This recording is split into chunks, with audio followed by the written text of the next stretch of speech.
kami dari anggota kelompok yang ketiga kelompok ini mau wawancara. Oke. Jadi ada tugas KWU, Wirausahaan. sama wawancara tentang data perusahaan sama motivasi pertanyaan kayak kondisi saat ini tuh gimana saat pandemi gini. Ada yang berubah nggak sebelum kondisi sebelumnya. Secara perusahaan ya, ini saya menjawabnya based on personal atau dari sisi perusahaan? Dari sisi perusahaan ya. Oke.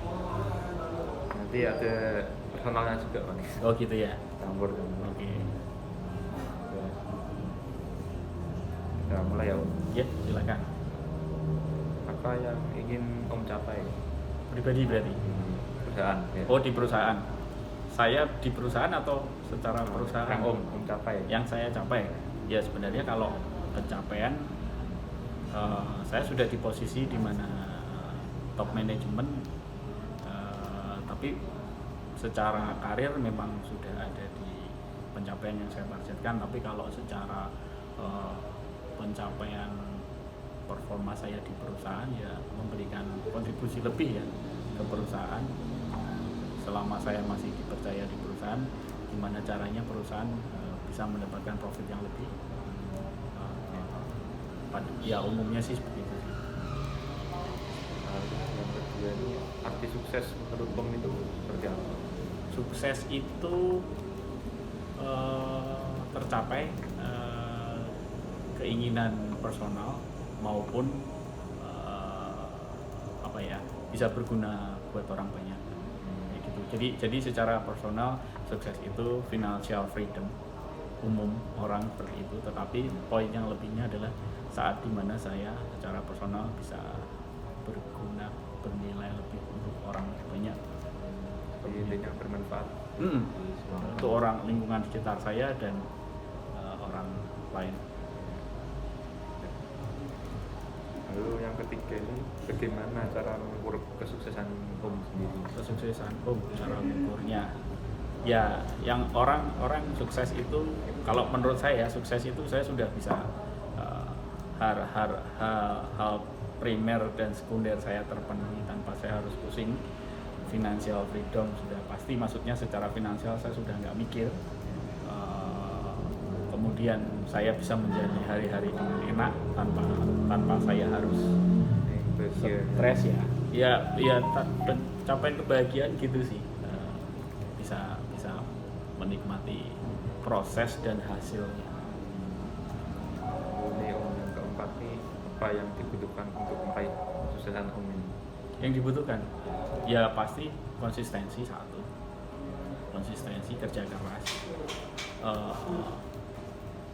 struggle atau istilahnya apa ya, berjuang tanpa putus asa itu penting.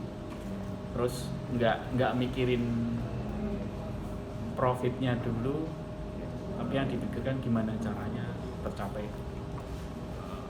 Uangnya anggap aja bonus. Ya, memang kita orang kerja usaha butuh uang, tetapi yang kita fokuskan bukan uangnya tapi hasil yang kita kerjakan dulu. Kalau uang dulu malah nggak jadi. Uang dulu nggak jadi dan gampang puas. Lalu nih ada yang keenam,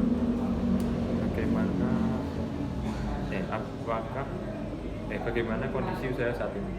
Kondisi usaha alhamdulillah baik, bagus. Bisa dibilang kita sempat agak keganggu waktu awal pandemi ya. Kita April Mei itu kita sempat penjual karena kita kan perusahaan Eropa, perusahaan multinasional kepemilikan orang Eropa. Jadi market kita banyak kan di Eropa sama di Amerika. Itu sempat keganggu karena Eropa lockdown. Ekspor kita sempat keganggu, tapi sebenarnya keganggu banget juga enggak, karena pas saat lockdown pun kita masih ada order-order sisa tahun 2019-2020. Tapi mulai Juni tahun 2020 kita udah naik lagi dan sekarang kita terus terang lumayan kewalahan sama order.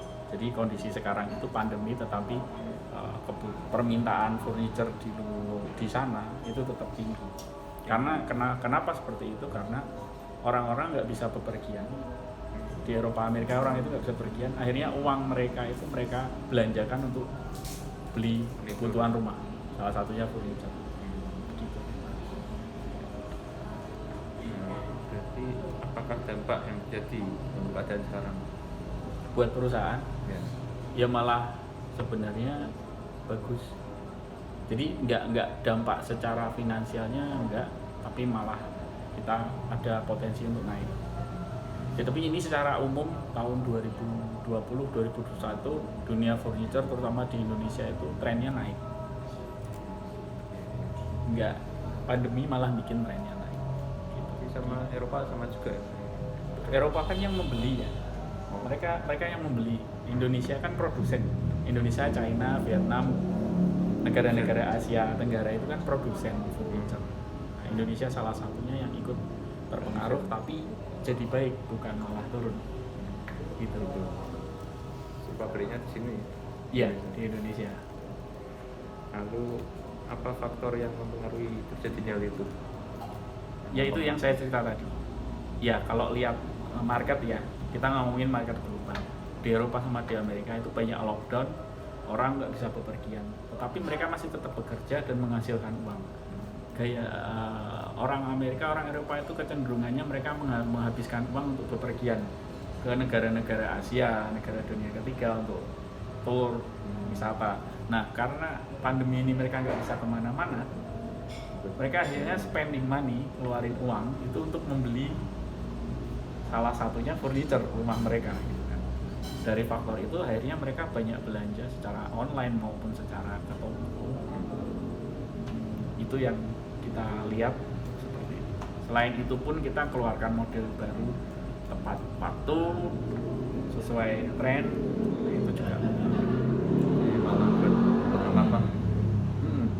Terus kan kita kan selalu jualan based on season ya. Seasonnya lagi winter, musim dingin, Natal, tahun baru itu kan sebulan sebelumnya orang belanja furniture baru. Di Amerika, di Eropa itu kan orang senang undang tamu ke rumah. Mereka ganti furniture mereka. Di sana nggak ada furniture umurnya kayak di sini furniture saat 20 tahun, 30 tahun. Di sana trennya orang punya furniture paling 3-4 tahun udah ganti. Jadi kenapa furniture di Eropa, Amerika itu cepat banget. Apa yang harus dilakukan? Jika kalau dari faktor itu, itu apa yang harus kita lakukan ke depannya? Ke depannya yang pasti dunia usaha kayak gini kita harus berpikirnya 2-3 tahun ke depan ya. Kayak contohnya di perusahaan tempat saya kerja, yang satu pasti produk developmentnya mesti kuat. Terus pemahaman tentang pasar dan desain itu harus melihat potensinya ke depan gitu. Kemudian pemasaran juga harus baik, ngerti apa yang pembeli suka dari sisi desain, dari sisi penjualan, dan kita yang di Indonesia yang memproduksi juga harus siap dengan banyak semua hal, bahan terutama ya, karena furniture kita kan kebanyakan kayu materialnya, jadi material kayu itu kita harus siap. Jadi intinya harus berinovasi terus. Inovasi harus terus berjalan. Inovasi berhenti ya sudah. Prinsipnya kalau orang usaha inovasi harus jalan terus. Lalu ini apa yang dapat dipelajari dari keadaan sekarang ini? Yang pandemi. Jadi yang kita dapat ambil hikmahnya adalah belum tentu kondisi yang ekonomi yang tidak baik itu akan memperburuk semua lini, enggak. Selalu ada celah di mana yang bisa kita ambil keuntungan. Contohnya banyak. Kayak sekarang pandemi banyak usaha pada tutup, restoran, tapi orang jualan online naik. Sama aja di kita juga, di perusahaan kita kalau retail nggak buka ya kita bisa jual online. Karena kita juga ada jualan. ada hikmahnya. Iya, tetap ada hikmahnya, dan tapi pinter-pinternya kita mengambil kesempatan itu aja sih. Peluangnya itu. Iya. Lalu yang 10 ini apa yang Om lakukan mengenai hal tersebut? Jadi dari hikmah tadi yang akan dilakukan Pak. Ya, yang pasti mencermati kondisi ya situ. Pasti kondisi secara umum global maupun lokal itu harus terus dicermati dan disimpulkan langkah selanjutnya akan melakukan apa, itu harus benar-benar direncanakan, dianalisa, direncanakan, dieksekusi. Dieksekusinya yang pasti harus yang tadi ada planning ya. Kita harus analisa dulu situasinya, terus kita planning kan melakukan apa, baru kita eksekusi. Gitu. Lalu ini ada apa langkah pertama Om untuk menyelesaikan masalah ini? Langkah pertama, terutama kaitannya secara perusahaan ya. Secara global yang pasti kan menganalisa ya. Kita mengumpulkan banyak data penjualan, data desain, data produk dari semua, terus forecasting atau tren tahun kemarin seperti apa, itu dianalisa. Kapan, berarti dari situ bisa menentukan kapan dan barang seperti apa yang akan kita buat. Nah, dari situ kalau sudah ketemu baru tim development kita akan memproses produk baru yang sesuai dengan pasar, harganya masuk, material mudah didapat, dan terutama desain itu.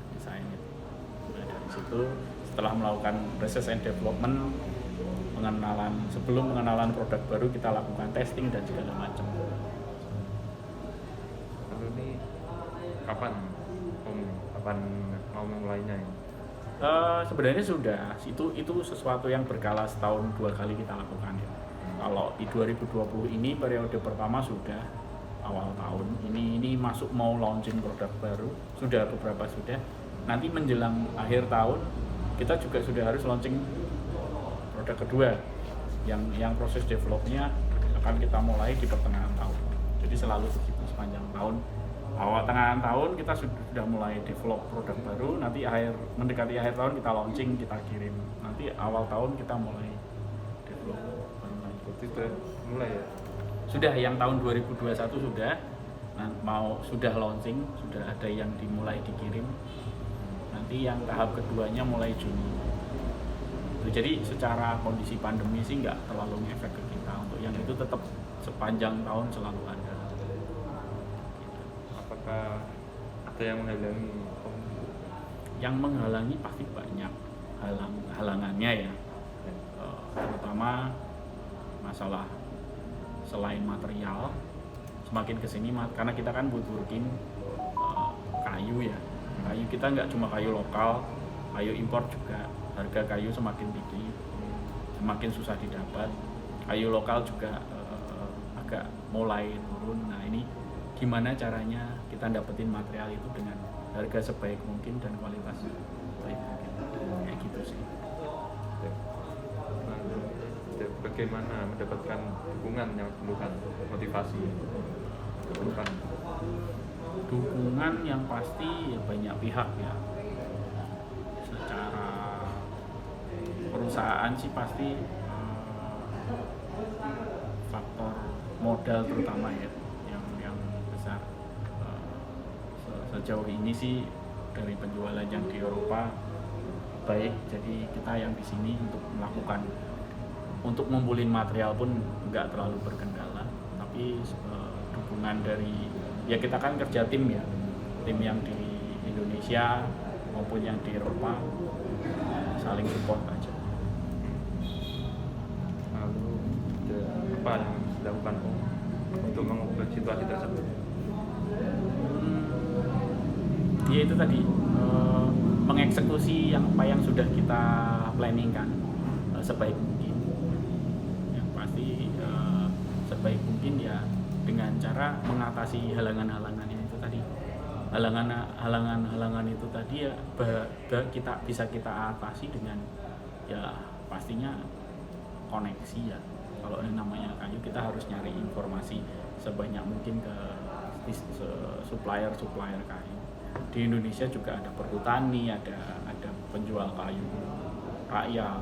Itu semakin banyak kita melakukan interaksi dan komunikasi dengan banyak pihak, banyak informasi, dari situ kita bisa ambil mana yang bisa kita.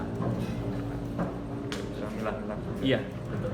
Makanya koneksi, informasi, link itu sangat-sangat penting. relasi sangat penting. Itu dan selanjutnya, apa ada alternatif untuk mencapai hal tersebut? Alternatif, saya kira banyak alternatif. Selain kita harus nyari material ya, kita juga material yang kita pakai sekarang, kita juga ada alternatif untuk pakai material lain. Tapi tentu saja kendalanya juga banyak, karena ini kaitannya sama tren pasar ya. Sekarang yang kita masih main itu di furniture kayu solid, maksudnya kayu asli.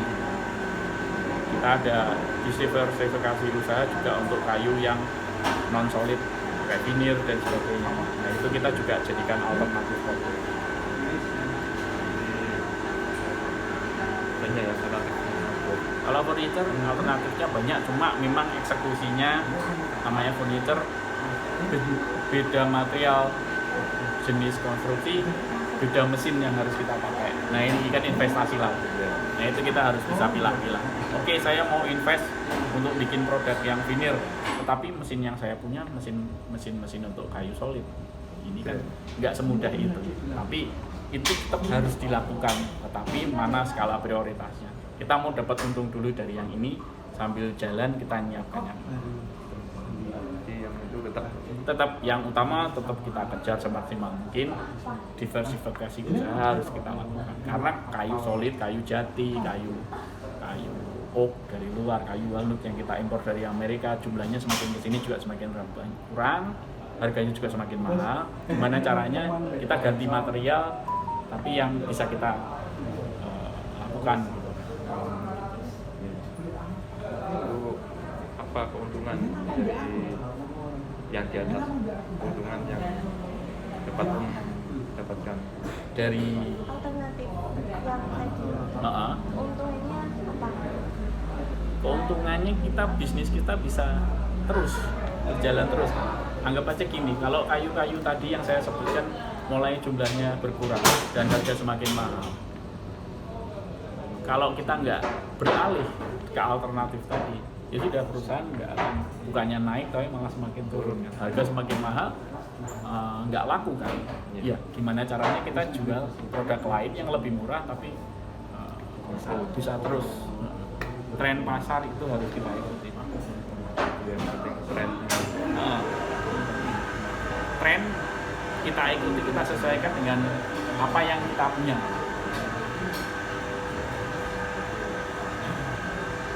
Dan buat konsumen itu Kan tren furniture di dunia itu kan selalu berubah, sama lah, hampir mirip kayak baju tahun 60-an terulang lagi kan, 70-an terulang lagi.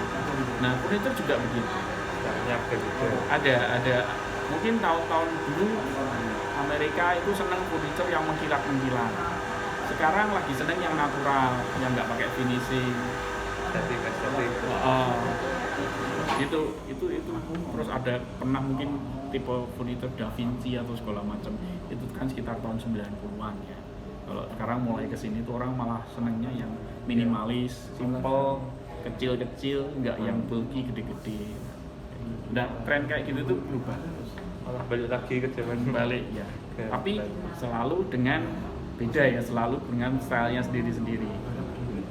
Furniture modelnya, stylenya apa, ininya, trennya balik-balik terus, tapi selalu ada beda. Nah di situ gimana caranya sebaik mungkin kita nangkep gitu ya ke selera pasar. Bahkan kalau perlu kita buat tren sendiri, bukan follower tapi kelihatan yang ngelihat trennya. Di situ kita bikin desain baru yang customer lihat wow, efek wow ya untuk sebuah furniture itu. Ini belum pernah ada yang kayak gini. Nah, itu biasanya followernya banyak. Yang kita yang sering kita alami seperti itu. Kita membuat satu desain yang minimalis, simple tapi ada nilai wow-nya. Itu yang customer dan banyak ditiru orang. Resikonya seperti itu. Berarti nyiptain tren. Jadi kalau kita mau menguasai pasar, kita bisa menciptakan tren. Jadi nggak harus ngikutin ini Amerika. Enggak, kita harus. Tapi sudah pasti dengan melihat kemampuannya kita juga ya. Kita bisa nggak sih nyiapin create trend ini? Tapi kalau ternyata beda ya, kalau furniture bikin sedikit 10 pieces sama bikin 1000 itu kan beda. 1000 kan berarti kita harus siap semuanya, mesin, material, tenaga kerja. Tapi kalau cuma bikin 10 gampang sih, susahnya kayak apa 10 bisa. Tapi nanti kalau di mass production kita bisa lain hal. Nah itu yang harus pintar gampang. Kreatif juga. Kreatif kita siap juga, sama secara teknis terutama ya. Kalau furniture itu sulitnya di orang desain gampang, belum tentu apa yang didesain furniture itu bisa direalisasikan jadi barang yang kekuatannya, yang daya tahannya, fungsionalitasnya nanti akan sesuai sama standar.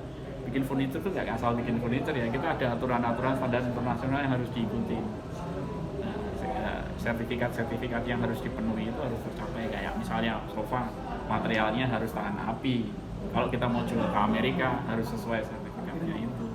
Nah itu yang harus kita jaga. Tapi saya mau tanya Om, PMA penanaman modal asing, maksudnya gimana? Jadi PMA itu adalah perusahaan yang dimiliki orang asing yang modalnya full dari orang asing. Jadi bukan punya orang lokal. Jadi kayak perusahaan tempat saya kerja ini pemiliknya orang Belgia, namanya Pak Philip. Dia itu ke Indonesia membeli perusahaan yang sudah ada, dibeli sama dia, tapi terus dibesarkan. Nah, dibeli, manajemennya itu full manajemen asing, itu namanya PMA. Kalau yang kalian UMKM usaha menengah kecil itu pasti lokal kan. PMA itu nggak mungkin, bisa saja usaha menengah, tetapi kalau yang kecil biasanya yang lokal. Kalau yang PMA maksudnya menengah besar. Jadi kepemilikan saham perusahaannya full 100% punya asing. PMA. Jadi di pabrik saya pun banyak orang asingnya juga di level-level manajer.